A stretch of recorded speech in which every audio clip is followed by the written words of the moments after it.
ഇസ്രായേലുമായുള്ള സംഘർഷങ്ങളിൽ നിരുപാധികം കീഴടങ്ങണമെന്ന American president Donald ട്രംപിന്റെ അന്ത്യശാസനം തള്ളിക്കളഞ്ഞ് Iran.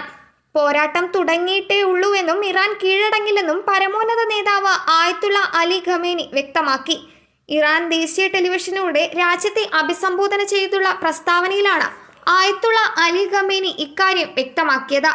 American സൈനിക ഇടപെടലുണ്ടായാൽ പരിഹരിക്കാൻ കഴിയാത്ത നഷ്ടം വരുത്തിവെക്കുമെന്നും ഖമേനി പറയുന്നു. വിവേകമുള്ളവർ ഇറാനോട് ഭീഷണി സ്വരത്തിൽ സംസാരിക്കാറില്ലെന്നും അദ്ദേഹം കൂട്ടിച്ചേർത്തു. യുദ്ധത്തെ യുദ്ധം കൊണ്ടും ബോംബിനെ ബോംബ് കൊണ്ടും ഇറാൻ നേരിടും. ഏതൊരു വിധത്തിലുള്ള ഭീഷണിക്കും ആജ്ഞകൾക്കും മുന്നിൽ ഇറാൻ വഴങ്ങില്ല. ഇസ്രായേലിനെ സഹായിക്കാനുള്ള സൈനിക ഇടപെടൽ അമേരിക്കയുടെ ഭാഗത്തു നിന്നുണ്ടായാൽ നിസ്സംശയമായും അമേരിക്കക്കാർക്ക് തിരിച്ചെടുക്കാനാവാത്ത ദോഷം വരുത്തിവെക്കുമെന്നും ഇറാൻ പരമോന്നത നേതാവ് മുന്നറിയിപ്പ് നൽകി. ഇറാനെയും അവിടുത്തെ ജനങ്ങളെയും ചരിത്രത്തെയും അറിയുന്ന വിവേകശാലികൾ ഒരിക്കലും ഭീഷണിയുടെ ഭാഷയിൽ സംസാരിക്കില്ല.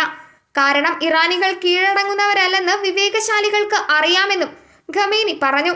ഇറാൻ നിരുപാധികം കീഴടങ്ങണമെന്ന് അമേരിക്കൻ പ്രസിഡന്റ് ഡൊണാൾഡ് ട്രംപ് കഴിഞ്ഞ ദിവസം ആവശ്യപ്പെട്ടിരുന്നു. ഇതിനുള്ള മറുപടിയാണ് ഇറാൻ പരമോന്നത നേതാവ് നൽകിയത്.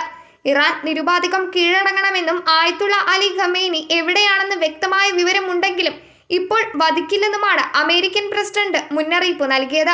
News desk മലയാളാക്ഷരം.